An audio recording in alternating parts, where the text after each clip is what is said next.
जय मां विंध्यवासिनी, हर हर महादेव। आप सभी का स्वागत है हमारी यूट्यूब परिवार में। गुप्त नवरात्रि में हमें सामान्य साधना से हट करके किस प्रकार से तंत्रोक्त साधनाओं को करनी चाहिए। एक गृहस्थ के लिए अपनी सीमा में रह करके अपने जो भी इष्ट हैं उनके मंत्रों का जप कुछ विशेष विधानों से करना चाहिए ताकि वह मंत्र पूर्ण रूप से प्रभावी हो सकें। आज इस विषय को हम भली प्रकार से समझेंगे, जानेंगे और उस विधान को भी बताएंगे। इसके पहले के वीडियोस में इस विषय को बताए हैं कि क्यों आवश्यक होता है गुप्त नवरात्र में साधना करना, जिसमें कि पूर्ण रूप से चर्चा की है कि 6 ऋतु हैं, 6 शक्ति हैं, 6 षटकर्म हैं। षटकर्म यानी कि 6 कर्म हैं तंत्र में। ठीक उसी प्रकार से हर ऋतु में अलग अलग प्रकार की शक्ति जागृत होती हैं और उस हेतु में हमें गुप्त नवरात्र इत्यादि में अपने शक्तियों को जागरण करना चाहिए। अब है कि उस जागरण तो करना है, लेकिन उसका विधान कौन सा हो। सामान्य जिस प्रकार से हम लोग प्रकट नवरात्र इत्यादि में धूप दीप प्रज्वलित इत्यादि करके भोग नैवेद्य लगा करके जैसे जब करते हैं, क्या उस विधान से करना चाहिए अथवा गुप्त नवरात्र में कुछ और विधानों को इसमें जोड़ना चाहिए, तो इस विषय को आज बताएंगे। इससे पहले आप सभी से निवेदन करेंगे कि आप सभी चैनल को जरूर सब्सक्राइब कर लें, वीडियो को लाइक करें। आपके कोई प्रश्न हो तो आप अवश्य कमेंट करें। सिद्ध साबरी विद्या नामक यूट्यूब चैनल का लिंक और टेलीग्राम ग्रुप का लिंक तथा अन्य महत्वपूर्ण वीडियोस के लिंक वीडियो के डिस्क्रिप्शन में है, आप सभी वहां अवलोकन अवश्य करें। देखिए, एक सामान्य गृहस्थ को जब इन विषयों के बारे में चर्चा की जाती है तो काफ़ी सारी चीज़ें तो ऐसी हो जाती हैं जो उसे समझ नहीं आता। हमें लगता है कि क्या इस प्रकार की चीज़ें संभव है या इस प्रकार से करना हमारे लिए सही है, उचित है अथवा नहीं। लेकिन जब आप साधना के क्षेत्र में जाइएगा तो वहाँ पे ऐसे कई सारे विधान हैं जो कि आपको काफ़ी अटपटे लगेंगे, लेकिन वो प्रभाव देने में समर्थ होते हैं। क्योंकि तंत्र के क्षेत्र में क्रियाओं का महत्व बहुत है, वहाँ भावना के साथ साथ क्रियाओं का भी महत्व होता है, तभी जाकर के मंत्र जो है पूरी तरीके से प्रभावी होते हैं। भक्ति में जब हम साधना करते हैं तो वहाँ मंत्र जप इत्यादि का जो संकल्प करते हैं तो उसमें हम अपने आराध्य के ऊपर छोड़ देते हैं कि हम पाठ जाप सेवा तो कर रहे हैं, लेकिन इसका फल आप अपने अनुसार दीजिए।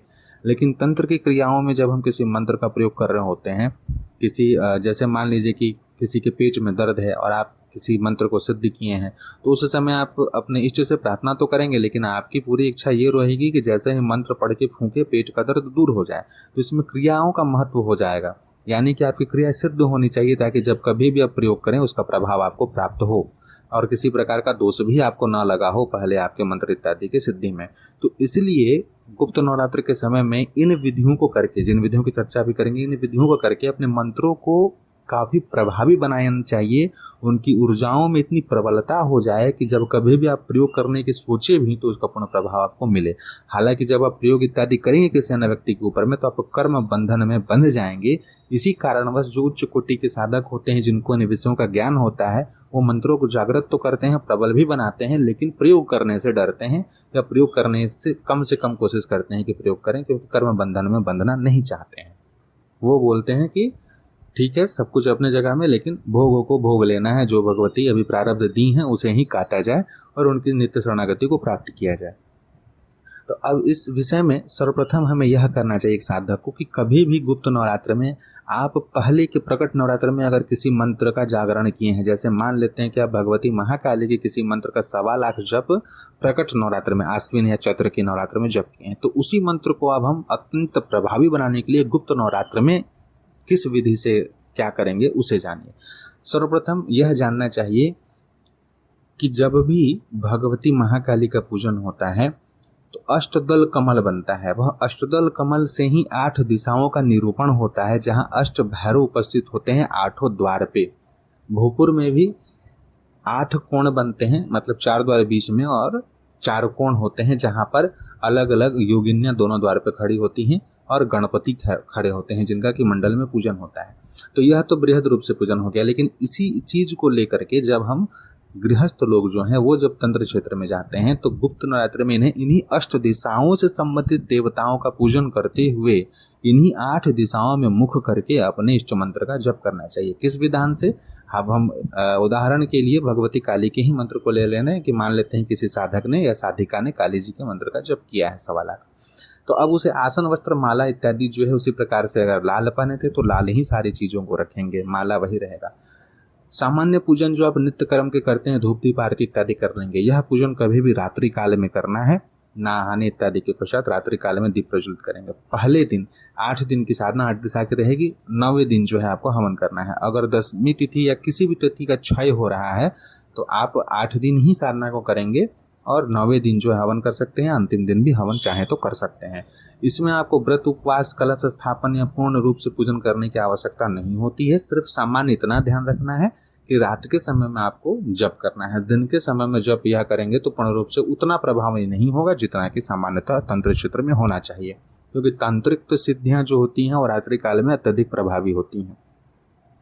अब आप इसमें संकल्प क्या लेंगे, सर्वप्रथम इस चीज को समझिए। संकल्प यह लेना है, चूंकि हम 8 दिशाओं में 8 दिन जप करेंगे तो संकल्प का तरीका भी वही रहेगा कि इस दिशा से आने वाली जितनी भी सकारात्मक शक्तियां हैं और इस दिशा के अधिपति देव जो हैं हम पे पूर्ण रूप से कृपा करें, तथा जब कभी भी हम इस मंत्र का प्रयोग करें इसका पूर्ण प्रभाव हमें प्राप्त हो।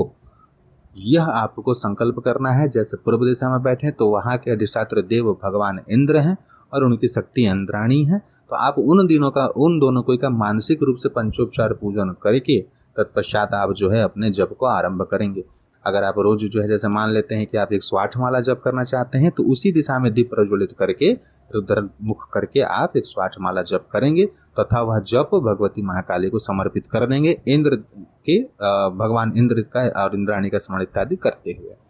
दूसरे दिन जब आप बैठेंगे तो आग्नेय कोण की ओर, यानी कि पूर्व और दक्षिण दिशा के मध्य का जो कोण है उधर ध्यान करते हुए, अग्नि देव का ध्यान करते हुए वहां के अधिपति जो है उसी संकल्प को पुनः लेंगे। यहाँ प्रतिदिन संकल्प लेना है, प्रतिदिन मतलब रात्रि में जब आप जप के लिए बैठेंगे तो संकल्प लेंगे कि वहां के अधिपति देव आपसे प्रसन्न हो, सभी सकारात्मक शक्तियों की कृपा आपको प्राप्त हो, और सब जो संकल्प पहले बताएं उसी संकल्प को लेकर के फिर आप जप को पूर्ण करके भगवती को समर्पित करेंगे। ध्यान देने योग्य बात है दक्षिण दिशा की ओर। दक्षिण दिशा में बहुत नियम है। क्या क्या नियम है? पहला चीज, अगर आप गृहस्थ हैं, हालांकि ये गृहस्थों के लिए चैनल है और यह विधि भी गृहस्थों के लिए बता रहे हैं, आप गृहस्थ हैं और दक्षिण दिशा की ओर मुख करके जब आप जप करेंगे तो आपको किन नियमों का पालन करना है। उदाहरण के लिए लेते हैं कि कोई साधक या साधिका है जो कि 108 माला जप कर रही थी। दक्षिण दिशा की ओर यानी तीसरे दिन जब आप यमराज के निमित्त जप करेंगे और उनकी शक्ति के निमित्त जब आप जप करेंगे, तब आपको, अगर आप अविवाहित हैं तब आप दशांश जप करेंगे, यानी अगर आप 100 माला जप करते थे तो 10 माला ही जप करेंगे उस दिन दीपक को प्रज्वलित करके। अगर आप विवाहित हो चुके हैं तथा आपको संतान की भी प्राप्ति हो चुकी है, वंश वृद्धि हो चुकी है, पुत्र प्राप्ति अगर हो चुकी है, तो कन्या नहीं, अगर पुत्र की प्राप्ति हो चुकी है तो आपको दशांश का दशांश यानी दशांशे दशांशम जपम, अर्थात 10वां का 10वां हिस्सा, 100 माला करते थे, सामान्य जप आप 100 माला कर रहे हैं हर दिशा में, लेकिन दक्षिण दिशा की ओर आप दशांश यानी 10 माला करेंगे। विवाहित हैं तो कुंवारे हैं तो 10 माला, अगर विवाहित हैं तो उसका 10वां यानी 1 माला हो गया, और अगर पुत्र की प्राप्ति हो चुकी है तब आप जो है मात्र 10 बार उस मंत्र का स्मरण करेंगे। इस विषय को पुनः समझ लेते हैं। अगर आप 100 माला जप करते हैं सामान्य रूप से हर दिशा में, तो दक्षिण दिशा की ओर जब आप जप करेंगे तो 10वां हिस्सा ही आपको जप करना है। अविवाहित हैं तो 10वां हिस्सा, 100 माला करते थे, अविवाहित हैं तो 10 माला करेंगे, विवाहित हो चुके हैं तो 10वां का 10वां हिस्सा यानी सिर्फ 1 माला जप करेंगे, और अगर पुत्र की प्राप्ति हो चुकी है तो उसका भी 10वां हिस्सा यानी कि मात्र 1 माला जप करेंगे। अगर मान लेते हैं कि आप हर दिन 10 ही माला जप कर रहे हैं, तब तो वह सिर्फ उस दिन अगर आपको पुत्र की प्राप्ति हो चुकी है तो 10वां हिस्सा के हिसाब से आप सिर्फ बैठ के स्मरण करके उस मंत्र का मानसिक रूप से उठ जाएंगे। इतना ही करना है, इससे अधिक नहीं करना है, क्योंकि यह तंत्र है और काफी तीक्ष्ण प्रभाव को देने वाला होता है। सिर्फ वह सम्मान्य हो गए, वहां पर आप सम्मान करके उठ जाएंगे। बाकी सभी जो दिशा है, नैऋत्य दिशा हुआ, पश्चिम दिशा हुआ, उन सभी में उनके अधिपति देवों का स्वर्ण जप इत्यादि करते हुए अंतिम दिन ईशान कोण का जप करेंगे और फिर अगले दिन जो है हवन कर लेंगे। अब है कि जब कभी भी आप बैठेंगे और आपका पीठ आपके इष्ट की ओर हो, जैसे आप पश्चिम दिशा की ओर बैठे और आपका पीठ हो गया आपके इष्ट की ओर, आपके इष्ट के श्री विग्रह की ओर, तो बैठने से पूर्व ही आप क्षमा याचना करके बैठेंगे और उठने के बाद भी क्षमा याचना करेंगे उनसे बार बार। इस बात का ध्यान रखें।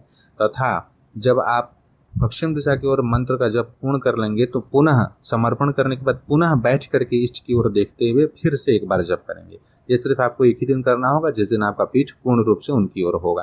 तो इस प्रकार से आप गुप्त नवरात्र में अपने द्वारा सिद्ध किए गए मंत्र को पूर्ण रूप से जागृत कर सके हैं। अब जब कभी भी आप इसका प्रयोग करेंगे तो इन 8 दिशाओं में उपस्थित शक्तियां जो हैं अलग अलग प्रकार के चीज़ों को देने वाली हैं। जैसे कि मान लीजिए किसी के ऊपर देव कोप हो गया, किसी देवता का कोप है, उन्होंने कुछ अपराध किया, तो जब आप यह संकल्प लेकर के इस मंत्र का जप करके अभिमंत्रण करके कोई खाने का चीज़ या पीने का चीज़ उस व्यक्ति को देंगे, चाहे आपके परिवार की है बात, मैं नहीं बोला कि आप तांत्रिक बन जाइए, लेकिन परिवार में ही किसी को देव दोष लग गया, आप इस प्रकार की कोई चीज़ देंगे तो उससे ईशान दिशा और पूर्व दिशा की जितनी शक्तियां हैं वो कृपा करेंगी कि वह देव शक्ति शांत हो जाए, सौम्य हो जाए। यह कैसे सिद्ध हो रहा है? क्योंकि आपने गुप्त नवरात्र में 8 दिशाओं से संबंधित सभी शक्तियों के निमित्त जप किया है अपने ही इष्ट मंत्र के द्वारा, तो उनकी कृपा आपको प्राप्त हुई है। तो इस प्रकार से हाँ, हवन में आपको दिशा की ओर मुख करके बैठने की जरूरत नहीं है, लेकिन हवन जब करेंगे तो एक बात का ध्यान रखेंगे कि प्रत्येक दिशा के अधिपति देवता के नाम से 9 आहुति देंगे। साधक हैं तो घी की आहुति देंगे, साधिका हैं तो वह किशमिश जो होता है उसको मधु में शहद में डुबा करके उससे आहुति करेंगे, 9 आहुति। ठीक है, तो इस प्रकार से आप गुप्त नवरात्रि में इस गुप्त विधि से अपने मंत्र को पूर्ण रूप से जागृत कर लीजिए और उसके बाद इसको प्रयोग को करके देखिए। सामान्य से 10 गुना अधिक प्रभाव आपको अवश्य प्राप्त होगा। मंत्र दोष इत्यादि नहीं लगना चाहिए, जिसके विषय में पहले से चर्चा कर चुके हैं। उन सभी विषयों का ध्यान रखते हुए ही कभी भी मंत्रों का प्रयोग करना चाहिए। आशा करते हैं आप इस विधान से लाभ उठाएंगे।